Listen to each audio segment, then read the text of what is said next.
Hello दोस्तों, आइए देखते हैं टंगनी मिनी बारबच्ची में आगे क्या होने वाला है। आइए चलते हैं। अरे भैया चलो देखते हैं सबसे अच्छी पेंटिंग कौन बनाता है। मैं ही सबसे अच्छी बनाऊंगी, सबसे अच्छा मैं बनाऊंगी, कोई और नहीं बना सकता है। मैं शुरू करती हूँ। लेकिन क्या करूँ मुझे भी नहीं पता। कोशिश कर रही हूँ, मुझे समझ में नहीं आ रहा मैं क्या लिख रही हूँ। मेरे हाथ तो अपने आप ही लिखे जा रहे हैं, पता नहीं क्या लिख रहे हैं, मुझे भी नहीं पता। मैं कुछ और ही लिखने वाली हूँ। मैं क्या लिखूँ, मुझे तो ये भी नहीं पता चल रहा है मैं क्या लिखूँ।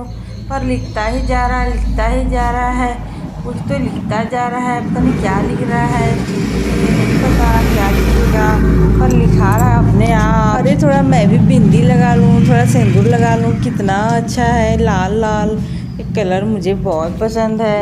मैं इसे थोड़ा थोड़ा बिंदी और सिंदूर लगा लेती हूँ। वाह कितना सुंदर लग रही हूँ मैं, सिंदूर लगा के बहुत ही सुंदर लग रही हूँ। तो पता ही नहीं चल रहा था क्या हो रहा रही, क्या लिखा रहा है। सम, ये सम क्या होता है, ये तो समझ में नहीं आ रहा है। अब क्या लिखा रहा है।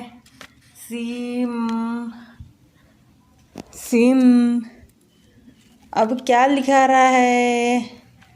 सीमा, अरे ये कौन है सीमा, कौन है।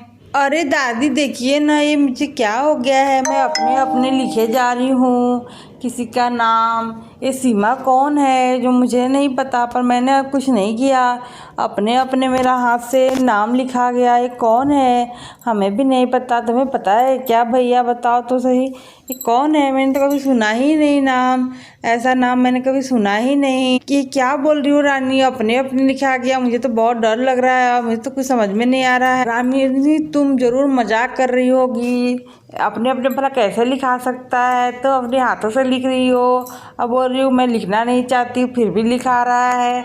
ऐसा कैसे हो सकता है रानी बिटिया, ऐसा नहीं झूठ बोलते। ऐसे झूठ बोलने से क्या फ़ायदा होगा तुम्हें, तुम भी बताओ भला। अरे नहीं पापा, मैं झूठ नहीं बोल रही हूँ। देखिए तो सही, मैं अपने अपने मेरे हाथ ऐसे ऐसे कर कर के सारा लिखा गया। मुझे तो पता ही नहीं चला मैंने कब लिख दिया ये सीमा, मुझे भी पता नहीं चला। ये बाद वाली पड़ोस वाली बता रही थी कि एक सीमा नाम की महिला थी जो इस ज़मीन पे रहती थी पहले, अब वो नहीं है।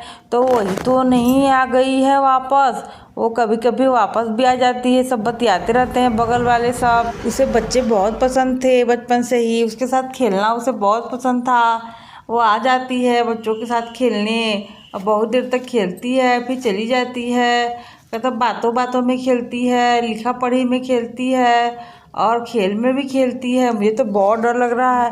रानी राजू ये तुमने क्या किया, ऊपर से लाल कलर से लिख दिया, मुझे तो बहुत डर लग रहा है। अब ये बात तो मैंने भी सुनी थी कि सीमा नाम की महिला इसी ज़मीन पे रहती थी, उसका एक झोपड़ी था, अच्छा सा घर था, उसमें रहती थी आराम से, दोनों साथ में था।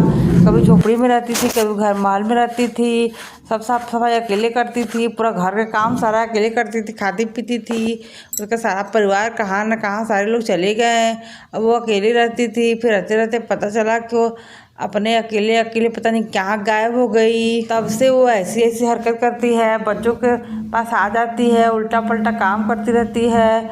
सब पर डरने की ज़रूरत नहीं है, वो किसी को नुकसान नहीं पहुंचाती है, सिर्फ बच्चों के साथ खेलना पसंद करती है।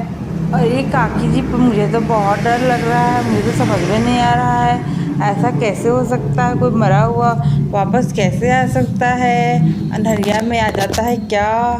अरे नहीं ऐसा कुछ नहीं है, रानी ने जानबूझ के लिखा है। अब बोल रही है ऐसा न वैसा, ऐसा कैसे हो सकता है, ऐसा नहीं होता है। सब उल्टा पल्टा काम करते रहते हैं जब देखो तब। यहाँ पे कोई नहीं रहता था, मुझे अच्छे से पता है कि यहाँ पे कोई नहीं था। ऐसा कैसे हो सकता है, अगर कोई होता तो कोई तो बताता, आसपास में किसी ने तो देखा होता। तो कोई नहीं बताता है कि यहाँ पे कोई रहता था। यहाँ पे किसी के घर ही नहीं था पहले कभी, मैंने तो सुना ही नहीं। हाँ मम्मा मुझे भी पता है, मुझे भी किसी ने बताया था कि यहाँ पे कोई रहती थी। कोई अगल बगल में सभी लोग बात करते रहते हैं, आपको कैसे नहीं पता चलता है। एक बार कोई महिला आई थी, उन्होंने मुझे बताया, उसका घर तो यहीं पे था। अरे रानी ये तुम क्या बोल रही हो, तुम्हें डर नहीं लगता है, हमेशा उल्टा पल्टा बातें करती रहती हो। नहीं डरती हो तुम किसी चीज़ से? यहाँ पे किसी का घर नहीं था, सिर्फ हमारा ही घर है और हम ही रहते हैं। ये देखो चिंकी को क्या हुआ, क्या हो गया? रिया को क्या हुआ? रिया तुम्हें, तुम क्यों गिर गई? अरे मुझे नहीं पता, मुझे चक्कर सा आ रहा था इसलिए मैं गिर गई। अब तबीयत ठीक लग रहा है या अभी चक्कर आ रहे हैं? नहीं नहीं, मैं ठीक हूँ। मैं थोड़ी खड़ी होकर देख लेती हूँ आराम करके। मैंने भी सुना था पर मुझे याद नहीं है कि वो कैसी दिखती थी। पर मैंने सुना है कि वो बच्चों को नुकसान नहीं पहुँचाती है, बस बच्चों से मिलने कभी कभी आ जाती है, क्योंकि उसे बच्चे बहुत पसंद है। उसे बच्चों के साथ खेलना बहुत पसंद है। बहुत सारे उसके बच्चे थे, उनके साथ वो रहती थी। और अब सारे बच्चे बड़े हो गए हैं, सब अपने अपने दुनिया में मस्त है। तो ये छोटे बच्चों की तलाश में यहाँ आ जाती है कभी कभी। कोई दिक्कत नहीं है, तुम सब खेलो आराम से उनके साथ, कोई बात नहीं। अब ये क्या हो रहा है? अब ये फूल किसने बना दिया? मुझे भी नहीं पता, मैंने तो देखा ही नहीं फूल बनाते हुए। तुमने बनाया है राजू? अरे नहीं काकी जी, मैंने कोई फूल नहीं बनाया है, ये तो वो रानी ने बनाया होगा। रानी तुमने बनाया है क्या इतने सुंदर फूल? किसने बनाया? मुझे भी नहीं पता चला, मैं तो देखता ही रह गया। मुझे कुछ समझ में नहीं आया कब बन गया ये फूल। रानी ने ही बनाया होगा। अब वो झूठ बोल रही है कि नहीं मैंने नहीं बनाया है। रानी तुम बताओ जल्दी, तुमने बनाया है क्या ये फूल? अरे नहीं भैया, मैंने नहीं बनाया ये फूल, ये तो आप ही ने बनाया होगा। मैंने क्यों बनाऊंगी, मुझे नहीं आता इतना अच्छा फूल बनाने।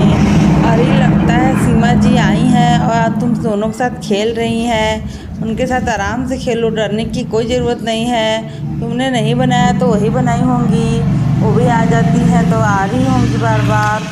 सब उनसे प्रार्थना करते हैं कि हमारे साथ जो भी हुआ हो हमें नुकसान न पहुंचाए, उनके साथ जो भी हुआ इसके लिए उन्हें नुकसान न पहुंचाए। हम सबको आए और खेले कूदे और चली जाए और हम लोग को शांति से रहने दें। मुझे भी माफ़ कर दीजिएगा, मुझे नहीं पता, मैं नहीं जानती कुछ भी चीज़ें, इसीलिए मैंने कुछ बोला हो तो मुझे माफ़ कर दीजिएगा। अरे राहुल, मेरे लिए भी माफ़ी मांग लो भाई, मुझे बहुत डर लग रहा है। उससे माफ़ी मांग लो, बोलो कि मैं उनके साथ कभी भी गलत नहीं करना चाहती हूँ। हम सब तो उनके घर में रहते हैं, उनके यहाँ घर बनाकर। हमें क्या पता कि वो यहाँ पे रहती थी या नहीं रहती थी। हम तो अभी बच्चे हैं, वो तो बूढ़ी हो गई हैं। उन्होंने तो 108 साल जिए हैं, हमें क्या पता वो कैसी दिखती थी। और हम तो यहीं पे रहेंगे, नहीं करेंगे और उनकी सेवा करेंगे, कभी कभी उनकी पूजा पाठ भी कर दिया करेंगे, तो वो चुपचाप रहेंगी।